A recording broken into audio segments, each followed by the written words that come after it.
Anda dan saya, jika sekali lagi tidak memiliki pengharapan di dalam Yesus, tidak mau ditolak oleh dunia ini, dan tidak mau menjadi penjala manusia, sia-sia waktu untuk datang di tengah-tengah ibadah minggu.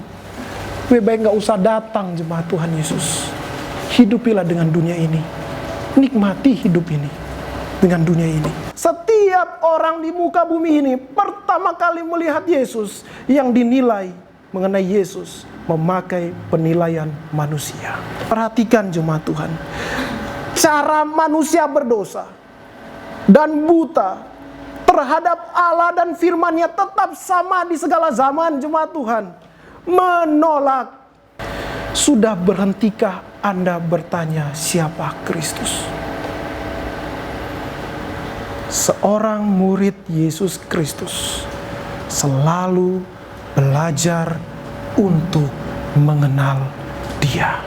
Siapapun yang berkata bahwa ia adalah murid Yesus yang sejati, ia mengalami perjumpaan dengan sentuhan pribadi Allah yang hidup.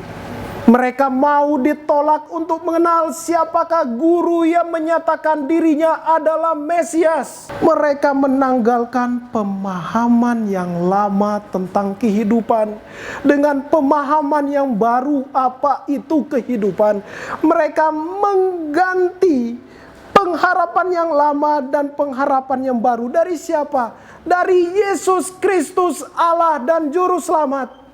Apa yang menyatukan setiap murid Yesus Kristus di segala tempat dan di segala zaman? Yang menyatukan adalah pengharapan di dalam Yesus Kristus, hidup yang kekal. Efesus 4 ayat 5, satu Tuhan, satu iman dan satu baptisan. Disatukan dalam tubuh Kristus Yesus yang yang artinya yang tidak terlihat di segala zaman dan yang terlihat di dunia, yaitu gereja tubuh Yesus Kristus yang terlihat di dunia, gereja lokal. Murid Kristus Yesus tidak mungkin dapat dipisahkan dari gereja. Dan rangkaian seri pemuritan kita yang ketiga ini, kita belajar apa itu gereja. Sejak awal mula pelayanan, Kristus memanggil para murid ke dalam satu kesatuan antara dirinya dengan para muridnya.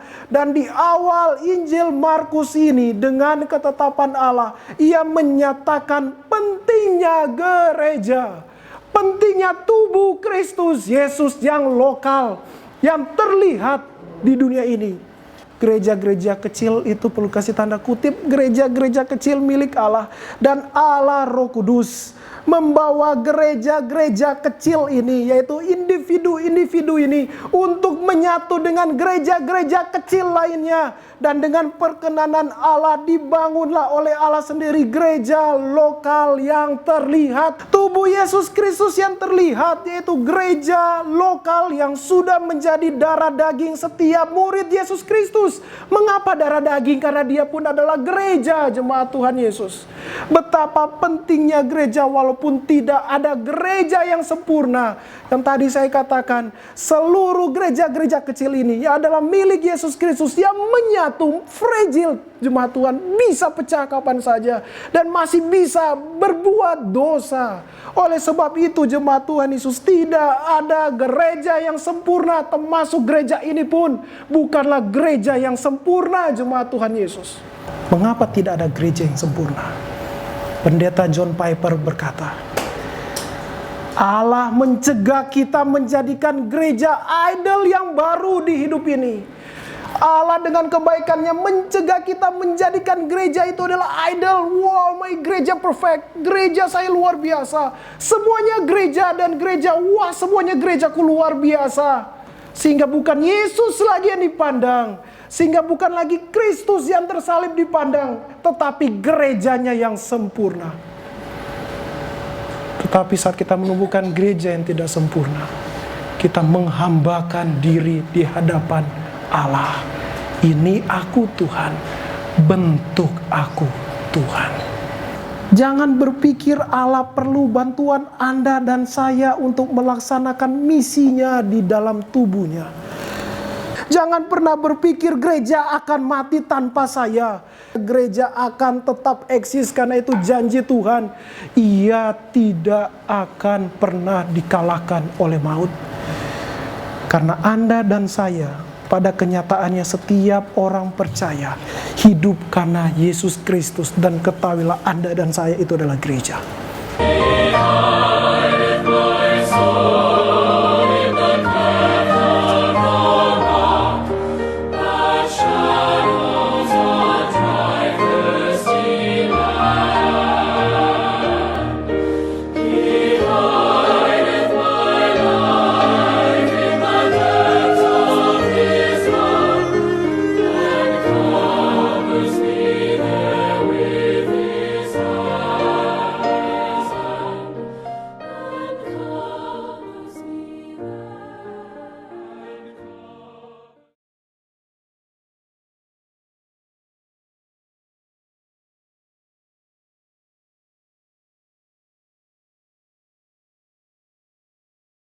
Jemaat yang dikasihi oleh Tuhan Yesus Kristus, di dalam pembacaan firman Tuhan di dalam Markus pasal 1 ayat 16 sampai 20, dan dalam Markus pasal 3 ayat 13 sampai 19, dan Markus pasal 8 ayat 29 sampai 30, kita melihat bagaimana Allah kita Yesus Kristus di dalam pelayanan yang pertama, Ia memanggil para rasul.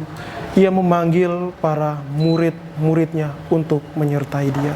Di dalam Markus pasal 1 ayat 14 sampai 20, dan di dalam Markus pasal 3 ayat 13 sampai 19 tidak dapat dipisahkan dari Lukas pasal 4 ayat 16 sampai 30. Firman Tuhan yang kita baca dari Injil Markus tidak dapat dipisahkan dari Lukas pasal 4 ayat 16 sampai 30.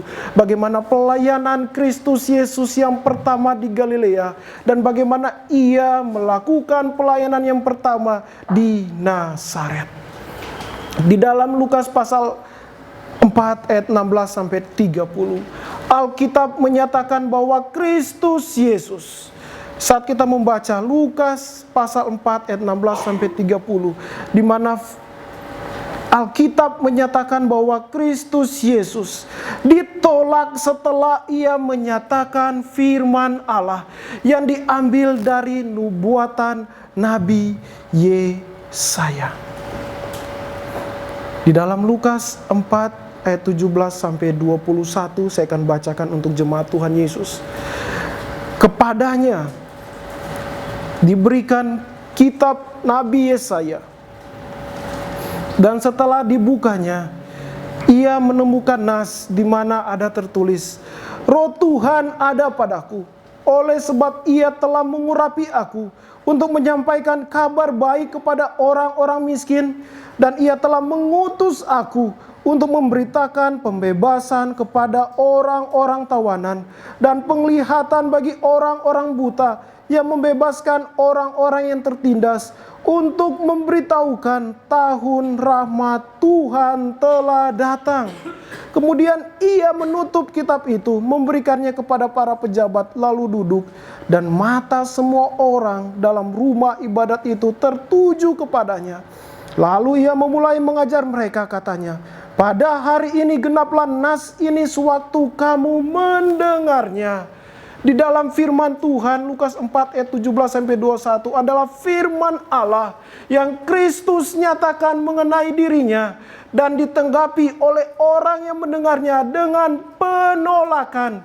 Perhatikan apa yang dikatakan dalam Lukas pasal 4 ayat yang ke-22.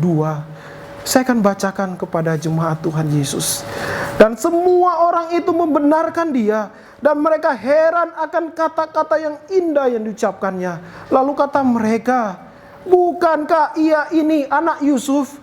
Bukankah Yesus yang berbicara di depan kita itu adalah anak Yusuf?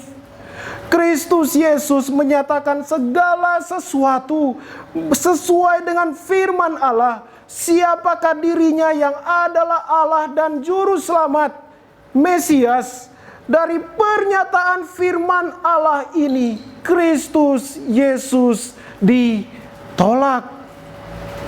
Ini adalah penolakan pertama di awal pelayanan Yesus Kristus.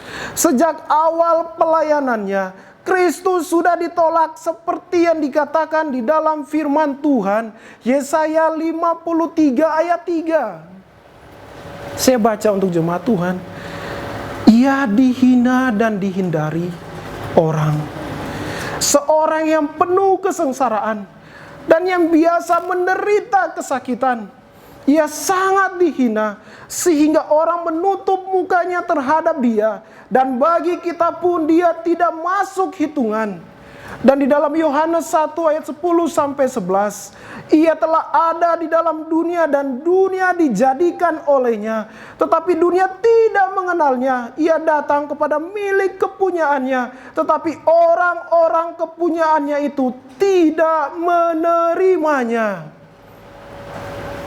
Lalu perhatikan di dalam Yohanes 9 ayat 22 tentang Kristus. Orang tuanya berkata demikian.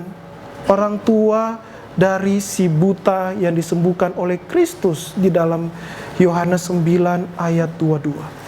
Orang tuanya berkata demikian karena mereka takut kepada orang-orang Yahudi. Sebab orang-orang Yahudi itu telah sepakat bahwa setiap orang yang mengaku Yesus sebagai Mesias akan dikucilkan. Jadi jemaat Tuhan Yesus, di dalam seri murid Kristus Yesus, di dalam awal pelayanan Kristus, ia sudah menyatakan tentang penolakan akan Dia, akan Allah, Sang Mesias yang hidup. Siapakah yang tidak akan menolak seseorang yang menyatakan dirinya adalah Allah, jika begitu banyak orang mengenal keluarganya? Kristus di dalam Lukas 4 ayat 22 yang tadi sudah kita baca dan kita dengar, bukankah ia ini anak Yusuf? Seolah-olah sangat mendasar penolakan orang-orang Nazaret bahwa Yesus Kristus hanyalah manusia biasa yang mengada-ngada. Perhatikan jemaat Tuhan Yesus, penolakan-penolakan yang dicatat oleh Alkitab yang dilontarkan oleh orang-orang Yahudi. Markus 3 ayat 32. Ada orang banyak duduk melihat Yesus. Mereka berkata kepadanya, lihat ibu dan saudara-saudaramu ada di luar dan berusaha menemui engkau. Di dalam Yohanes 8 ayat 52-53. Di dalam ayat 52 kata orang-orang Yahudi kepadanya, sekarang kami tahu bahwa engkau kerasukan setan. Bayangkan, orang-orang Yahudi berkata begitu kepada Kristus. Sekarang kami tahu bahwa engkau kerasukan setan, sebab Abraham telah mati dan demikian juga nabi-nabi. Namun kau berkata, barang siapa menuruti firmanku, ia tidak akan mengalami maut sampai selama-lamanya. Adakah engkau lebih besar daripada bapa kita Abraham yang telah mati? Nabi-nabi pun telah mati. Dengan siapakah engkau samakan dirimu, hai Yesus? Yang keluargamu kami tahu. Bagaimana mungkin engkau berkata engkau Allah, engkau Mesias? Sehingga terjadi di dalam Lukas pasal 4 ayat 16-30. Bagaimana Kristus Yesus ditolak di Nazaret di dalam rangkaian pelayanannya yang pertama di tengah-tengah manusia. Penolakan dunia kepada Kristus Yesus dari semua alasan dunia yang dicatat oleh Alkitab menolak Yesus, seolah-olah penolakan itu mendasar dan beralasan. Mereka, orang-orang Yahudi pada waktu itu, dan seluruh manusia, saya katakan, dan seluruh manusia pertama kali menilai Kristus dengan pikiran manusia. Orang-orang Yahudi pada waktu itu dan seluruh manusia di muka bumi ini saat menilai Yesus untuk pertama kali dinilai dengan pikiran manusia. 2 Korintus pasal 5 ayat 16. Sebab itu Kami tidak lagi menilai seorang juga pun menurut ukuran manusia. Dan jika kami pernah menilai Kristus menurut ukuran manusia, sekarang kami tidak lagi menilainya demikian. Allah mengilhamkan firman ini kepada Rasul Paulus untuk menyatakan, setiap orang di muka bumi ini pertama kali melihat Yesus, yang dinilai mengenai Yesus memakai penilaian manusia. Apakah hanya Yesus Kristus yang mengalami penolakan oleh bangsa pilihan Israel? Perhatikan firman Tuhan di dalam Matius 23 ayat 30 sampai 31. Matius pasal 23 ayat 30 sampai 31. Firman Allah berkata, jika kami hidup di zaman nenek moyang kita, tentulah kami tidak ikut dengan mereka dalam pembunuhan nabi-nabi itu. Tetapi dengan demikian kamu bersaksi terhadap diri kamu sendiri bahwa kamu adalah keturunan pembunuh nabi-nabi itu. Firman ini dikatakan oleh Kristus kepada orang-orang Yahudi pada waktu itu.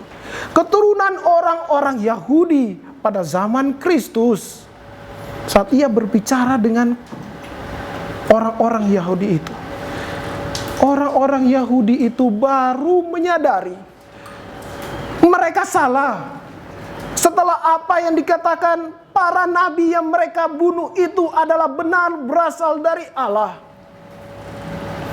Termasuk nubuatan Yesaya, nubuatan Nabi Yesaya yang dibacakan dan digenapi oleh Yesus Kristus di dalam Lukas pasal 4 ayat 18 sampai 19. Di dalam Lukas 4 ayat 22, saya akan baca sekali lagi. Kalimatnya yang pertama, dari Lukas 4 ayat 22. Dan semua orang itu membenarkan dia. Semua orang Israel percaya bahwa Nabi Yesaya adalah nabi dari Allah. Dan apa yang dikatakan oleh Nabi Yesaya benar-benar dari Allah. Mereka percaya itu. Allah sendirilah yang mengatakan firman itu kepada Nabi Yesaya mengenai Mesias. Mesias itu pasti datang, dan Mesias itu telah datang. Pengharapan yang ditunggu-tunggu telah datang ke dalam dunia. Namun mereka tetap menolak firman Allah yang hidup yang datang di tengah-tengah mereka. Di dalam Yesaya pasal 6, di dalamnya jemaat Tuhan, saat kita membacanya, Yesaya diutus oleh Allah kepada orang-orang Yahudi, kepada orang-orang Israel. Tetapi Allah sudah menyatakan bahwa kebanyakan dari mereka, dan mereka tidak akan pernah mendengarkan engkau Yesaya. Setelah Yesaya, masa kehidupan di bumi selesai, mereka berkata, benar yang dikatakan oleh Yesaya. Begitu juga saat Mesias itu telah datang dan menyatakan bahwa nubuatan itu telah tergenapi di dalam dirinya, diri Kristus. Apa yang mereka lakukan? Menolak Mesias. Lukas 4 ayat 18 sampai 19 dan 21 adalah firman Allah yang telah tergenapi saat Kristus Yesus hadir di tengah-tengah dunia. Allah sendiri yang berkata-kata kepada mereka. Kepada siapa? Kepada orang Israel. Bukan hanya kepada satu pribadi seperti kepada Nabi Yesaya, tetapi ia berbicara langsung kepada mereka yang membaca kitab nubuatan Yesaya. Dan mereka tetap menolak. Perhatikan jemaat Tuhan, cara manusia berdosa dan buta terhadap Allah dan firman-Nya tetap sama di segala zaman jemaat Tuhan. Menolak. Manusia duniawi yang buta jemaat Tuhan Yesus selalu menolak Allah dan firman-Nya. Dan orang-orang kudus yang menyatakan hati Allah kepada mereka. Manusia duniawi ini selalu ingin diterima oleh dunia. Dan dunia ini tidak sejalan dengan firman Allah. Bagi dunia adalah sangat sakit dan tidak masuk akal menerima firman Allah. Oleh sebab itu saat Kristus Yesus menyatakan bahwa akulah yang dikatakan oleh Allah kepada Nabi Yesaya. Oh, bukan. Demikian juga dengan orang-orang dunia yang buta di segala zaman dan tempat. Saat melihat dan menilai Yesus Kristus. Yohanes 8 ayat 47. Barang siapa berasal dari Allah, ia mendengarkan firman Allah. Itulah sebabnya kamu tidak mendengarkannya, karena kamu tidak berasal dari Allah. Jika mereka tidak berasal dari Allah, pasti tidak akan mendengarkan firman Yesus Kristus. Perkataan Yesus Kristus adalah firman Allah. Seluruh perkataan Yesus Kristus pasti terjadi. Seluruh perkataan Kristus Yesus pasti terjadi. Tidak ada satupun firman Yesus Kristus yang tidak tergenapi. Perhatikan firman Tuhan Yesus dalam Yohanes 8 ayat 46. Dan firman ini diucapkan Kristus sebelum kematiannya dan kebangkitannya. Kristus berkata, "Siapakah di antaramu yang membuktikan bahwa aku berbuat dosa? Apabila aku mengatakan kebenaran, mengapa kamu tidak percaya kepadaku? Jika apa yang aku katakan adalah benar, bahwa aku adalah nubuatan dari kitab Yesaya, mengapa engkau tidak percaya kepadaku?" Dan perhatikan jemaat Tuhan Yesus, perkataan Kristus setelah ia bangkit dari kematian, setelah ia mati di kayu salib untuk menebus dosa umat manusia. Di dalam Lukas 24 ayat 44. Di dalam Lukas pasal 24 ayat 44. Ia berkata kepada mereka, Yesus Kristus berkata kepada mereka, kepada murid-muridnya, "Inilah perkataanku yang telah kukatakan kepadamu ketika aku masih bersama-sama dengan kamu, yakni bahwa harus digenapi semua yang ada tertulis tentang aku dalam kitab Taurat Musa dan kitab nabi-nabi dan kitab Mazmur." Yesus Kristus yang adalah Allah ditolak oleh manusia yang diciptakannya. Satu-satunya pengharapan untuk hidup yang kekal ditolak. Saat ia pertama kali memberitakan siapakah dirinya, yang adalah satu-satunya pengharapan manusia untuk dapat bertemu dengan Allah, responnya adalah penolakan. Ditolak oleh dunia yang akan binasa. Ditolak oleh dunia yang akan binasa. 2 Korintus 4 ayat 13. "Jika Injil yang kami beritakan masih tertutup juga, maka ia tertutup untuk mereka yang akan binasa." Perhatikan jemaat Tuhan Yesus. Jika firman Allah yang hidup itu tertutup, ditolak oleh manusia yang mendengarkan itu sampai ia menyelesaikan seluruh kehidupan di muka bumi ini, berarti firman Allah 2 Korintus 4 ayat 3 untuk ia. Saya bacakan sekali lagi. Jika Injil yang kami beritakan masih tertutup juga, maka ia tertutup untuk mereka yang akan binasa. Saya berdoa yang mendengarkan firman Tuhan ini, hatinya terbuka dan menerima firman Allah yang hidup itu Yesus Kristus. Jangan sampai ada yang mendengarkan firman Tuhan ini, menolak firman ini. Kalau ia menolak firman Tuhan ini, ia tertutup untuk mereka yang akan binasa. Yesus Kristus tertutup untuk mereka yang akan binasa.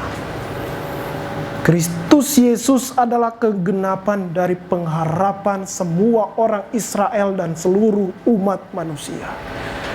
Firman-Nya pasti tergenapi, jemaat Tuhan Yesus.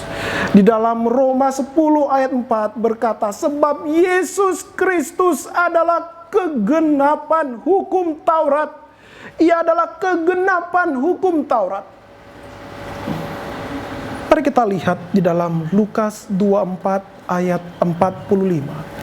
Perkataan yang disampaikan Kristus setelah ia bangkit dari kematian. Lalu ia membuka pikiran mereka, sehingga mereka mengerti kitab suci. Allah membuka pikiran murid-muridnya, sehingga murid-muridnya itu mengerti kitab suci.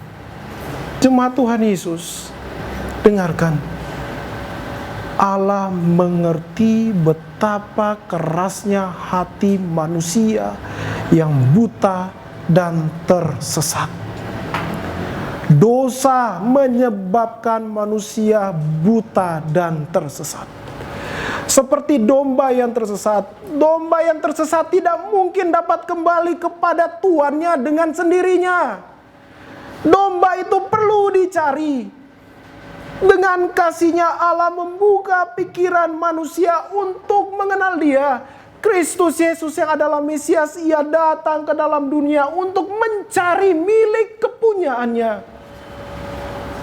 Dan Allah membuka manusia, pikiran dari manusia untuk mengenal Dia. Allah secara pribadi, jemaat Tuhan Yesus, menyentuh hati para murid-muridnya. Karena kita berbicara tentang seri murid Yesus Kristus. Setiap murid Yesus Kristus disentuh secara pribadi hatinya oleh Kristus. Begitu kasih-Nya Allah kepada manusia, sehingga ia mencari Anda dan saya. Mencari seluruh manusia miliknya di segala zaman dengan sentuhan pribadi. Di dalam setiap pribadi manusia yang berdosa itu, Alkitab memberikan salah satu contoh bagaimana Allah menyentuh secara pribadi hidup murid-muridnya melalui peristiwa Petrus di dalam Lukas 5 ayat 1-11. Di dalam Lukas 5 ayat 1-11 adalah salah satu contoh gambaran bagaimana Allah menyentuh hati, menyentuh pribadi dari setiap muridnya. Kristus secara pribadi datang ke dalam hidup Simon Petrus. Dan perhatikan Lukas 5 ayat 8. Lukas 5 ayat 8 saya baca untuk jemaat Tuhan. Ketika Simon Petrus melihat hal itu, dia melihat pekerjaan Allah di dalam Yesus Kristus.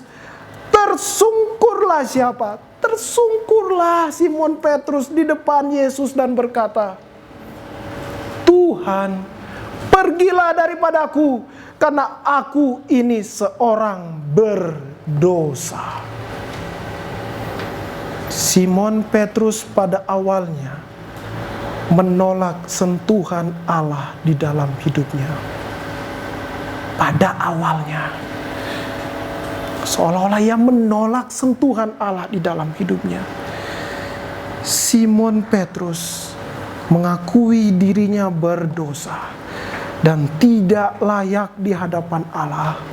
Tetapi Allah yang Maha Kasih mengulurkan tangannya kepada Simon Petrus. Sama seperti Simon Petrus, siapapun itu seorang murid Kristus Yesus yang sejati harus sampai kepada pengakuan bahwa dirinya berdosa dan mau menerima pengharapan kekal yang diberikan oleh satu-satunya pribadi, Allah yang datang ke dalam dunia, Mesias kepadanya. Semua orang yang adalah murid Yesus Kristus harus tiba di dalam satu pertobatan, mengakui dirinya, aku orang berdosa ya Allah yang hidup, dan mau menerima pengampunan yang diberikan Allah kepadanya. Alkitab tidak mencatat waktu Allah mengulurkan kasih-Nya kepada Simon Petrus. Simon Petrus loncat dari perahu dan berkata, tidak mau Tuhan, saya mau berenang saja, saya mau meninggalkan Engkau selamanya. Tidak, jemaat Tuhan. Tetapi ia menerima uluran tangan Allah penyelamat. Sebelum sampai ke situ, seperti khotbah minggu lalu tentang seri murid Yesus Kristus, pertobatan dan hidup di dalam firman Allah, itu harus terjadi di dalam hidup murid Yesus Kristus. Percayalah jemaat Tuhan Yesus, Allah menyentuh secara pribadi hati dari setiap muridnya. Allah menyentuh hati Anda dan hati saya secara pribadi. Dan cerita Simon Petrus hanyalah salah satu perwakilan dari gambaran sentuhan pribadi Allah dan Juru Selamat kepada setiap pribadi miliknya, muridnya di segala zaman dan tempat. Dan saya percaya jemaat Tuhan Yesus, siapapun yang berkata bahwa ia adalah murid Yesus yang sejati, ia mengalami perjumpaan dengan sentuhan pribadi Allah yang hidup. Apakah Simon Petrus, Andreas, Yohanes, dan Yakobus tidak tahu cibiran dan tanggapan orang banyak di sekitar mereka yang menolak Kristus di dalam Lukas 4 ayat 28 sampai 30? Mereka pasti mengetahuinya. Gak mungkin mereka tidak tahu. Secara permukaan, sebelum Kristus datang kepada mereka secara pribadi, mereka telah mendengar siapakah Yesus Kristus dan apa yang dikatakan oleh Kristus kepada orang-orang banyak. Apakah tidak ada pertanyaan apapun mengenai Yesus di dalam diri para murid-murid itu? Pasti ada. Ada dua sisi yang ada di dalam pikiran para murid. Pertama, mereka tahu dari orang banyak bahwa Kristus Yesus ditolak karena pengakuan berdasarkan firman Allah, siapakah dirinya. Dan yang kedua, yang mereka tahu di dalam pikiran mereka, bahwa Kristus adalah pribadi yang memberikan pengharapan kekal.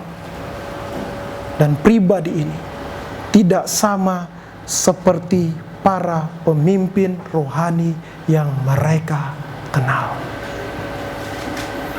Walaupun tahu dan sadar akan menerima penolakan, murid-murid ini tahu dan sadar akan menerima penolakan. Mereka mengikuti Yesus Kristus. Mereka mau ditolak untuk mengenal siapakah guru yang menyatakan dirinya adalah Mesias. Pertama dan utama, mereka kagum dengan pengharapan yang diberikan Kristus kepada mereka. Pengharapan hidup kekal yang hanya Allah Sang Mesias yang dapat memberikannya. Demikian juga semua murid Tuhan Yesus di awal perjalanan bersama Yesus Kristus. Semua belajar mengenal pribadi agung yang dinyatakan dan benar-benar nyata adalah Allah Juru Selamat manusia. Saya mau tanya ke semua jemaat Tuhan Yesus, sudah berhentikah Anda bertanya siapa Kristus? Seorang murid Yesus Kristus selalu belajar untuk mengenal Dia. Di dalam Markus 3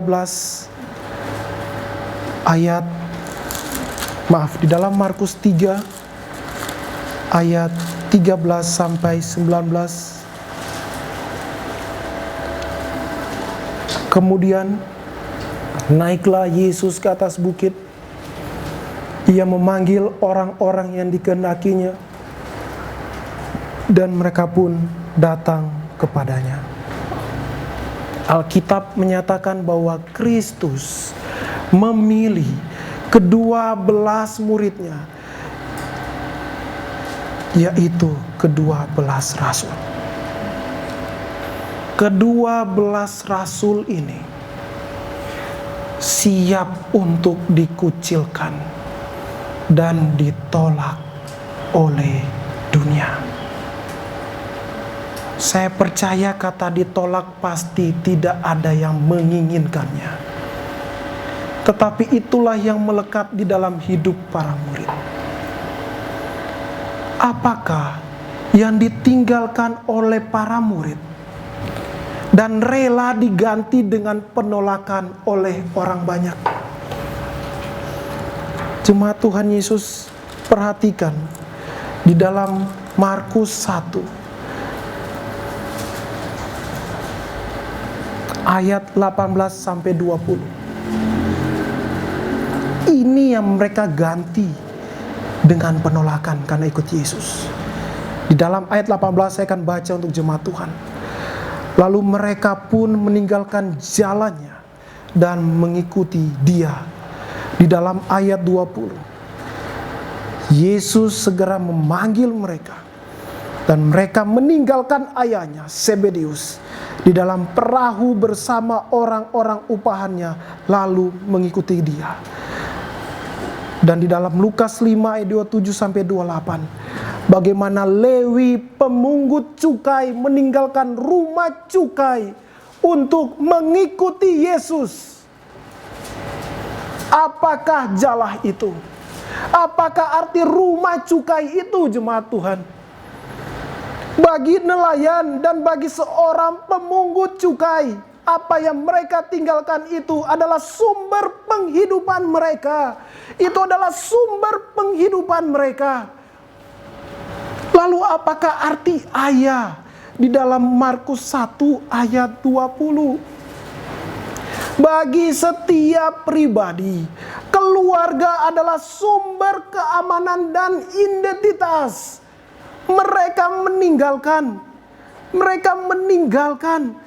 keamanannya, meninggalkan identitasnya untuk mengikuti pribadi yang menyatakan dirinya adalah Mesias. Mereka meninggalkan sumber pengharapan mereka yang lama.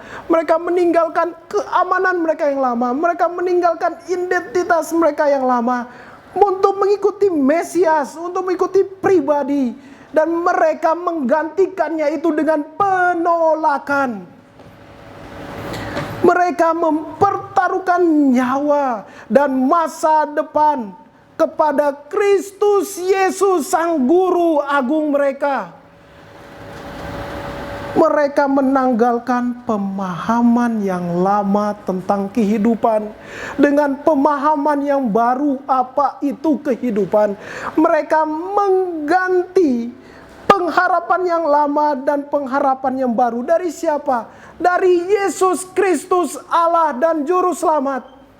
Mereka yakin akan pengharapan dari Kristus Yesus. Walaupun di dalam perjalanan pelayanan Kristus mereka begitu banyak pertanyaan, tetapi mereka begitu yakin bahwa pengharapan yang dikatakan Kristus pasti tergenapi. Karena pengharapan dari Yesus Kristus adalah kekal. Jika pengharapan Yesus Kristus adalah kekal dan berbicara tentang hidup kekal, pasti di dunia ini pun Allah yang menjamin kehidupan mereka. Mari kita baca jemaat Tuhan. Mazmur 37 ayat 3 sampai 5. Saya percaya Simon Petrus dan murid-murid yang lain tahu ayat ini. Mazmur 37 ayat 3 sampai 5. Percayalah kepada Tuhan dan lakukanlah yang baik. Diamlah di negeri dan berlakulah setia.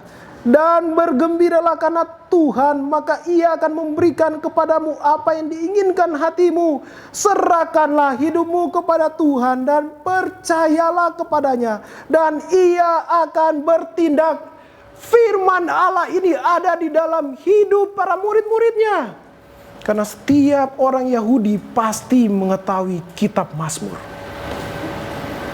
Mereka yakin Mesias adalah Allah, dan Allah pasti juga menjamin kehidupan mereka. Tapi jemaat Tuhan Yesus, jangan salah mengerti dengan ayat ini. Tuhan tidak berkata bagi Anda dan saya untuk meninggalkan kuliah Anda, untuk meninggalkan pekerjaan Anda, untuk meninggalkan keluarga Anda saat ini dan hidup tidak bertanggung jawab. Yang Alkitab maksudkan, tinggalkan paham kehidupan lama serta semua manifestasinya di dalam kehidupan ini dan menggantikannya dengan paham kehidupan yang baru dari Allah. Dan semuanya itu akan mempengaruhi kehidupan yang baru ini, seperti yang Ia firmankan di dalam anaknya yang dinyatakan dalam Alkitab. Jemaat Tuhan Yesus, Alkitab, dan Alkitab sajalah fondasi dari setiap murid Yesus Kristus dalam menghadapi segala kehidupan. Alkitab adalah pengarah kehidupan yang tidak ada yang melebihi. Alkitab adalah otoritas tertinggi yang tidak melebihi. Tidak ada yang melebihi Alkitab. Buku-buku rohani sekalipun yang terbaik tidak akan melebihi Alkitab. Doktrin gereja baptis pun tidak akan pernah melebihi Alkitab. Semuanya Alkitab, jemaat Tuhan Yesus. Hanya percaya kepada Allah dan firman-Nya, Alkitab. Tuhan bertanya, maukah engkau ikut aku dan percaya seluruh firman-Ku?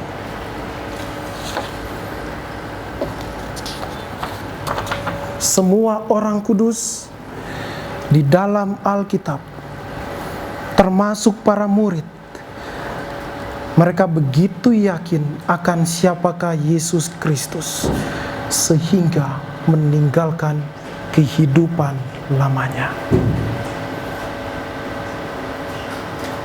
Seperti Abraham, para rasul dan semua orang yang mendengarkan firman Tuhan ini diajak kembali oleh Allah ke dalam peristiwa Abraham.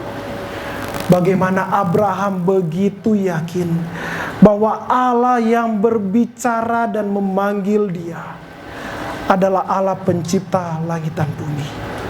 Dan Allah yang sama yang memanggil Abraham, Allah itulah yang memanggil ke-12 murid. Dan Allah yang sama itulah yang memanggil Anda dan saya dan semua seluruh orang-orang miliknya di seluruh kolong langit di segala zaman. Itu adalah Allah yang sama dengan yang memanggil Abraham. Masih ingat apa saja yang tinggalkan Abraham?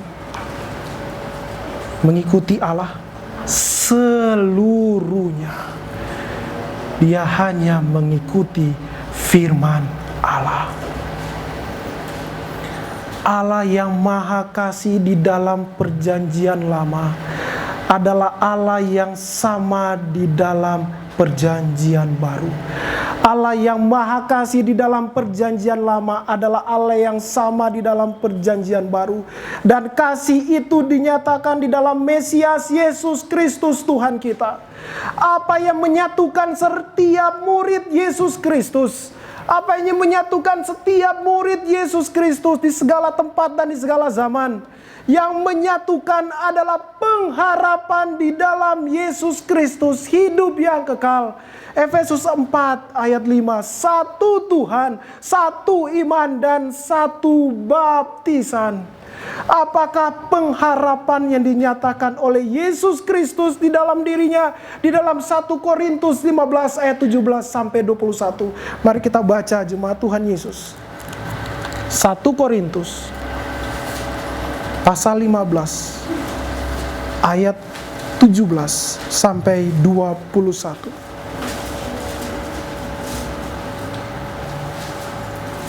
Saya akan baca untuk jemaat Tuhan. Dan jika Kristus tidak dibangkitkan, maka sia-sialah kepercayaan kamu dan kamu masih hidup dalam dosamu. Demikianlah binasa juga orang-orang yang mati dalam Kristus. Jikalau kita hanya dalam hidup ini saja menaruh pengharapan pada Kristus, maka kita adalah orang-orang yang paling malang dari segala manusia. Tetapi yang benar ialah bahwa Kristus telah dibangkitkan dari antara orang mati sebagai yang sulung dari orang-orang yang telah meninggal. Pengharapan inilah yang menyatukan seluruh murid Kristus Yesus. Di dalam Markus pasal 8 ayat 29 sampai 30. Saya akan bacakan untuk jemaat Tuhan Yesus. Ia bertanya, Kristus bertanya kepada mereka, "Tetapi apa katamu? Siapakah aku ini?" Maka jawab Petrus, "Engkau adalah Mesias." Di dalam ayat Markus 8 ayat 29. Dan di dalam Matius pasal 16 ayat yang ke-18 sampai yang ke-19. "Dan aku pun berkata kepadamu, engkau adalah Petrus, dan di atas batu karang ini aku akan mendirikan jemaatku, dan alam maut tidak akan menguasainya. Kepadamu akan kuberikan kunci kerajaan sorga. Apa yang kau ikat di dunia ini akan terikat di sorga, dan apa yang kau lepaskan di dunia ini akan terlepas di sorga." Dari firman Tuhan ini, orang-orang yang memiliki iman pengharapan di dalam Yesus Kristus, yaitu murid-muridnya, disatukan dalam tubuh Kristus Yesus yang artinya yang tidak terlihat di segala zaman dan yang terlihat di dunia, yaitu gereja tubuh Yesus Kristus yang terlihat di dunia, gereja lokal. Oleh sebab itu jemaat Tuhan Yesus, firman Allah hari ini saya memberikan judul Murid Yesus Kristus disatukan Allah di dalam gereja tubuh Kristus, dalam tanda kutip, lokal dan tidak sempurna. Mengapa ada kata tidak sempurna? Mengapa Kristus Yesus menyatukan kita di dalam satu tubuhnya? Karena kita belajar tentang murid Kristus, di mana mereka para murid Kristus yang hidup di dalam penolakan oleh dunia ini karena pengharapan mereka di dalam Yesus Kristus. Dan walaupun ditolak, tetap memberikan diri kepada panggilan kudus menjadi penjala manusia. Dari semua rangkaian penjelasan firman Allah di atas, Allah Roh Kudus membawa setiap dari kita ke sebuah arti dari gereja dan panggilannya. Murid Kristus Yesus tidak mungkin dapat dipisahkan dari gereja. Dan rangkaian seri pemuritan kita yang ketiga ini, kita belajar apa itu gereja. Sejak awal mula pelayanan, Kristus memanggil para murid ke dalam satu kesatuan antara dirinya dengan para muridnya. Dan di awal Injil Markus ini, dengan ketetapan Allah, ia menyatakan pentingnya gereja. Pentingnya tubuh Kristus Yesus yang lokal, yang terlihat di dunia ini. Seperti yang dikatakan oleh pengakuan iman baptis 1689 mengenai gereja. Dengan menjalankan kuasa yang dipercayakan kepadanya, Tuhan Yesus melalui pelayanan firman-Nya dan Roh-Nya memanggil dari dunia semua orang yang diberikan kepadanya oleh Bapaknya. Orang itu dipanggil agar dapat hidup di hadapan Kristus sambil menjalankan perintahnya yang disampaikan kepadanya dalam firman-Nya. Semua yang terpanggil diperintahkan mewujudkan perkumpulan-perkumpulan khusus, yaitu gereja-gereja, supaya saling membangun dan mengadakan kebaktian umum yang harus diadakan selama mereka berada di dunia. Sekali lagi, di dunia. Setiap pribadi, individu, murid Kristus Yesus adalah gereja kecil milik Allah. Gereja-gereja kecil itu perlu kasih tanda kutip, gereja-gereja kecil milik Allah. Dan Allah Roh Kudus membawa gereja-gereja kecil ini, yaitu individu-individu ini, untuk menyatu dengan gereja-gereja kecil lainnya. Dan dengan perkenanan Allah dibangunlah oleh Allah sendiri gereja lokal yang terlihat, jemaat Tuhan Yesus. Gereja lokal yang dimana gereja ini adalah tubuh Kristus Yesus yang terlihat. Di setiap tempat dan generasi, tubuh Kristus inilah yang menjadi saksi Kristus bagi dunia. Jemaat Tuhan Yesus, bagaimana kita menghadapi seluruh pergumulan, bagaimana kita menghadapi seluruh tantangan, gereja kita inilah yang dilihat dan disaksikan oleh dunia. Bagaimana kita menghadapi dunia ini dengan penolakannya. Gereja yang adalah tubuh Yesus Kristus yang lokal terdiri dari gereja-gereja kecil. Saat saya berkata gereja-gereja kecil, ingat ini individu-individu yang telah ditebus oleh Yesus Kristus, tetapi fragile, gampang pecah, dan selalu dapat jatuh berbuat dosa. Di semua awal kehidupan rohani semua murid Yesus Kristus, Allah membawa pribadi yang telah hidup baru tersebut, yang memiliki pengharapan yang sama, yang telah memiliki pengharapan yang sama di dalam Kristus Yesus, yang hidup di dalam pertobatan dan firman Allah, dibawa masuk ke dalam satu persekutuan. Persekutuan dengan para murid Yesus Kristus. Sekali lagi, gereja lokal. Sadarilah betapa pentingnya gereja di dalam kehidupan orang percaya. Sebagai langkah awal kehidupan baru, Allah mempertemukan kita dengan gerejanya. Seperti Allah mempertemukan para murid-muridnya yang pertama di dalam satu persekutuan, jemaat Tuhan Yesus. Tetapi di dalamnya ada Yudas. Kita akan bahas di sharing keempat tentang Yudas, jemaat Tuhan. Sadarilah jemaat Tuhan Yesus betapa pentingnya gereja. Seorang laki-laki dan perempuan menjadi murid Yesus Kristus, ia otomatis adalah jemaat Allah, dan ia pasti akan dibawa oleh Allah ke dalam satu tubuh Yesus Kristus. Tubuh Yesus Kristus yang terlihat, yaitu gereja lokal yang sudah menjadi darah daging setiap murid Yesus Kristus. Mengapa darah daging? Karena dia pun adalah gereja, jemaat Tuhan Yesus. Betapa pentingnya gereja, walaupun tidak ada gereja yang sempurna. Yang tadi saya katakan, seluruh gereja-gereja kecil ini yang adalah milik Yesus Kristus yang menyatu, fragile, jemaat Tuhan, bisa pecah kapan saja dan masih bisa berbuat dosa. Oleh sebab itu, jemaat Tuhan Yesus, tidak ada gereja yang sempurna, termasuk gereja ini pun bukanlah gereja yang sempurna, jemaat Tuhan Yesus.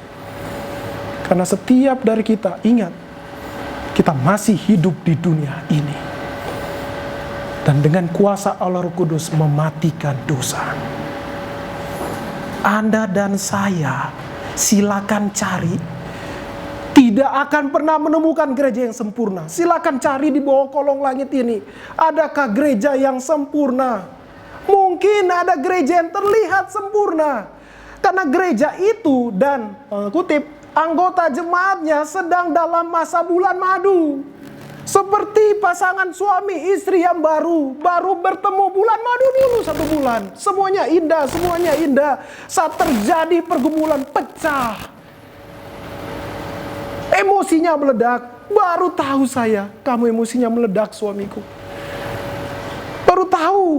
Saya baru tahu kamu istriku. Ternyata kamu seperti ini selamanya. Tetapi di masa-masa bulan madu, begitu juga dengan gereja. Jangan pernah beranggapan selalu akan bulan madu di tengah-tengah tubuh Kristus Yesus, jemaat Tuhan Yesus.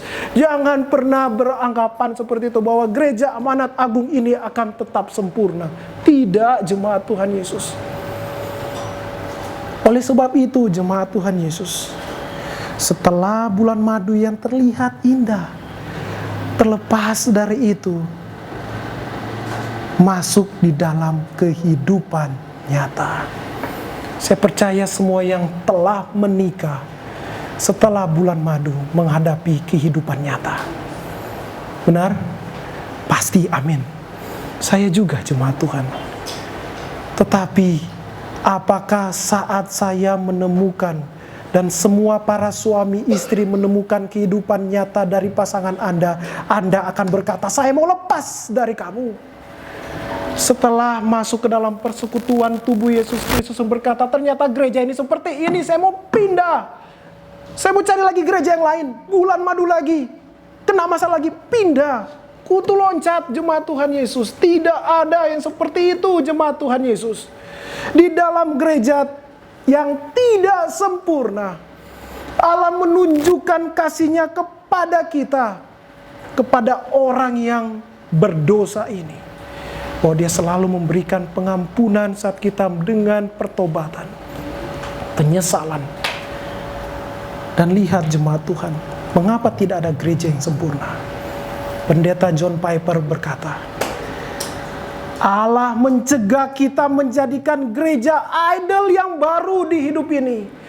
Allah dengan kebaikannya mencegah kita menjadikan gereja itu adalah idol. Wow, my gereja perfect. Gereja saya luar biasa. Semuanya gereja dan gereja. Wah, semuanya gerejaku luar biasa. Sehingga bukan Yesus lagi yang dipandang. Sehingga bukan lagi Kristus yang tersalib dipandang. Tetapi gerejanya yang sempurna. Tetapi saat kita menemukan gereja yang tidak sempurna, kita menghambakan diri di hadapan Allah. Ini aku Tuhan, bentuk aku Tuhan. Kita para murid Yesus Kristus disatukan dan dipersekutukan oleh Allah di dalam tubuhnya, yaitu gereja. Tanyakan pada diri sendiri, sebagai murid Yesus Kristus, di manakah Anda dan saya akan bertumbuh di dalam Yesus selama di dunia ini? Tanyakan jemaat Tuhan Yesus, di mana Anda mau bertumbuh di dalam Kristus di dunia ini? Jika Allah mengarahkan Anda di satu tubuh Kristus, yang mengagungkan Kristus, yang menyatakan Kristus, yang berpusat pada Kristus, yang melakukan apa yang Allah katakan, bertumbuhlah di tempat itu. Jangan cari apa yang dunia mau. Walaupun tidak sempurna, tidak mungkin seorang murid Yesus Kristus keluar dari gereja. Jangan pernah artikan gereja sebagai organisasi saja yang kapan saja dapat datang dan keluar. Bayangkan, dapatkah kita keluar masuk sebagai anggota keluarga Allah? Hari ini anggota keluarga Allah, besok bukan anggota keluarga Allah. Hari ini anggota keluarga Allah, besok tidak. Lusa anggota, besok tidak. Enggak ada, jemaat Tuhan Yesus. Sekali milik Allah, tetap milik Allah untuk selama-lamanya. Sekali Anda dan saya masuk ke dalam anggota keluarga Allah, maka itu bersifat kekal, jemaat Tuhan. Saat kita menjadi milik Allah itu kekal. Karena keselamatan yang kita terima pun itu kekal, jemaat Tuhan Yesus. Demikian juga sama terjadi dengan gereja lokal. Saat Anda ditempatkan Allah bertempat di tempat ini, dan Allah Roh Kudus memimpin untuk bertumbuh, bertumbuhlah. Dan sebagai gembala sidang saya ingin berkata, jika ada seorang jemaat yang bertumbuh di tempat ini, Dan dengan kasih Allah dipindahkan Allah ke tempat suatu yang baru, di daerah yang baru, dan bertemu dengan gereja lokal Kristus yang baru di sana. Dan gereja itu sehat. Jadilah anggota di tempat itu, tidak sebatas kartu anggota jemaat Tuhan Yesus.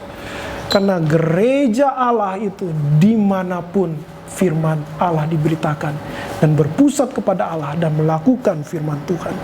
Jadi jemaat Tuhan Yesus, bergereja bukan hanya sekedar beribadah bersama hari Minggu. Bukan hanya sekedar ikut kegiatan dan program gereja. Jangan pernah berpikir gereja seperti klub yang mencari anggotanya dengan cara duniawi. Maaf jemaat Tuhan, kita bukan klub. Gereja itu bukan klub jemaat Tuhan Yesus. Jangan pernah berpikir Allah harus menjilat Anda dan saya untuk mengiming-imingi sesuatu untuk bergabung dalam satu gereja dan melayani Dia. Jangan pernah berpikir jemaat Tuhan, iming-imingi sesuatu agar menjadi anggota. Tidak jemaat Tuhan Yesus. Jangan berpikir Allah perlu bantuan Anda dan saya untuk melaksanakan misinya di dalam tubuhnya. Seolah-olah Allah itu seperti patung Baal. Patung Baal yang dimana untuk pindah tempat saja dia nggak punya kuasa, nggak punya kekuatan. Jangan pernah berpikir seperti itu jemaat Tuhan. Jangan pernah berpikir gereja akan mati tanpa saya. Gereja itu akan, wah lenyap itu gereja besok-besok karena nggak ada saya lagi. Wah itu gereja besok-besok lenyap karena nggak ada uang lagi. Jemaat Tuhan Yesus, tetapi sebaliknya gereja akan tetap eksis karena itu janji Tuhan. Ia tidak akan pernah dikalahkan oleh maut. Karena Anda dan saya, pada kenyataannya setiap orang percaya hidup karena Yesus Kristus. Dan ketahuilah Anda dan saya itu adalah gereja. Bagaimana bisa berkata, hai darah, keluarlah dari daging? Gak mungkin jemaat Tuhan. Hai gereja, keluarlah dari gereja. Bagaimana mungkin? Menunjuk kepada diri sendiri. Yohanes 15 ayat 5, di luar aku kamu tidak berbuat apa-apa. Di luar Kristus Yesus tidak dapat berbuat apa-apa. Tetapi bergereja adalah bagian kehidupan iman setiap murid Kristus Yesus. Sama seperti panggilan Allah kepada Nabi Yesaya. Dan kenyataannya, yaitu mengutus Nabi Yesaya ke tengah-tengah bangsa Israel yang menolak.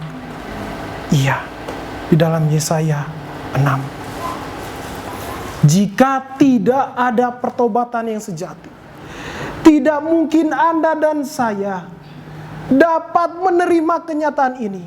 Ditolak karena pengharapan di dalam Kristus Yesus.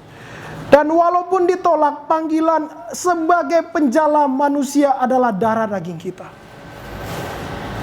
Adalah kenyataan bahwa Kristus ditolak dan pasti setiap orang yang mengikutinya pasti ditolak. Allah dan firman-Nya lah yang ditolak oleh dunia ini. Dan sebagai pembawa firman Allah, kita ada di dalam bagian penolakan ini. Gereja yang tidak menyadari dirinya adalah penjala manusia, sesungguhnya bukanlah milik Kristus Yesus. Bukanlah murid Kristus Yesus. Kesimpulannya jemaat Tuhan. Yang pertama, murid Kristus Yesus hidup dalam pengharapan dan penggenapan semua janji Tuhan Yesus Kristus. Jika Anda dan saya tidak memiliki pengharapan yang sama di dalam Yesus Kristus, Anda bukanlah murid Yesus Kristus dan pastilah bukanlah gereja milik Allah dan tidak akan pernah menyatu dengan gereja tubuh Yesus Kristus yang lokal dan am. Jadi jemaat Tuhan Yesus, jika mendengarkan firman Tuhan ini bukan manusia yang memiliki pengharapan di dalam Yesus, sia-sia Anda datang ke dalam satu tempat yang dapat disebut gereja. Karena Anda bukan milik Dia. Yang kedua jemaat Tuhan Yesus, Setiap murid Yesus Kristus yang hidup di dalam pengharapan dalam Yesus Kristus, hidup dalam penolakan oleh dunia ini. Orang berdosa tidak perlu diajarkan bagaimana diterima oleh dunia ini. Gak perlu diajarkan orang berdosa itu bagaimana hidup diterima oleh dunia ini. Karena oleh keberdosaannya manusia akan berinovasi dan berkreasi agar selalu diterima oleh dunia ini. Banyak sekali inovasi dan kreasi dari orang berdosa untuk selalu diterima oleh dunia ini. Semua harus sesuai dengan dunia ini, sehingga ia berinovasi. Namun, murid Kristus Yesus, saat dia hidup di dalam pengharapan Yesus Kristus, ia harus belajar bagaimana ditolak oleh dunia. Karena hidup dalam pengharapan akan janji Allah dan Juru Selamat Yesus Kristus. Jemaat Tuhan Yesus, bersiap-siaplah ditolak. Karena pengharapan kita di dalam Yesus Kristus. Ditolak oleh pasangan hidup, ditolak oleh keluarga, ditolak oleh teman, ditolak oleh pergaulan, ditolak oleh semuanya. Karena pengharapan yang kita miliki di dalam Yesus Kristus. Dan yang ketiga, walaupun ditolak, setiap murid Yesus Kristus dipanggil menjadi penjala manusia kepada dunia yang menolak Allah. Jika Anda dan saya tidak menghidupi panggilan sebagai penjala manusia yang tertolak, jemaat Tuhan Yesus, ketahuilah, Anda dan saya penjala manusia. Di tengah-tengah dunia yang menolak kita. Jika Anda menyangkali panggilan itu, maka Anda dan saya bukanlah murid Yesus Kristus. Bukan miliknya, bukan gerejanya. Dan sia-sialah ada di tengah-tengah persekutuan murid Yesus Kristus yang bernama gereja. Jadi jemaat Tuhan Yesus, Anda dan saya, jika sekali lagi tidak memiliki pengharapan di dalam Yesus, tidak mau ditolak oleh dunia ini, dan tidak mau menjadi penjala manusia, sia-sia waktu untuk datang di tengah-tengah ibadah minggu. Lebih baik gak usah datang, jemaat Tuhan Yesus. Hidupilah dengan dunia ini, nikmati hidup ini dengan dunia ini. Karena yang terpanggil datang di dalam murid Kristus, yang di tubuh Kristus itu adalah orang-orang yang memiliki pengharapan. Dan dengan pengharapan itu dia rela untuk ditolak, jemaat Tuhan Yesus. Betapa menyakitkan saat ditolak karena menyatakan firman Allah kepada orang. Dan jemaat Tuhan Yesus, dunia menolak, tapi di dunia inilah Allah mengutus setiap muridnya untuk menjadi penjala manusia. Seperti Allah menugaskan Yesaya dan memberikan kenyataan bahwa mereka tidak akan mendengarkan engkau, demikian juga kita diutus kepada kebanyakan orang yang tidak akan mendengarkan firman Allah.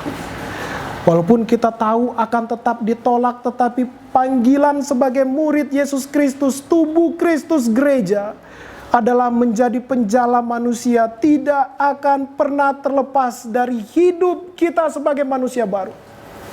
Ketiga hal ini yang dihidupi oleh semua murid Yesus Kristus, yang disatukan di dalam tubuh Yesus Kristus yang terlihat, yaitu gereja lokal. Setiap murid Yesus Kristus adalah gereja. Dan Allah menggabungkan kita semua di dalam satu tubuh yang ada miliknya di dunia ini dan nanti sampai di dalam kekekalan. Mari kita berdoa.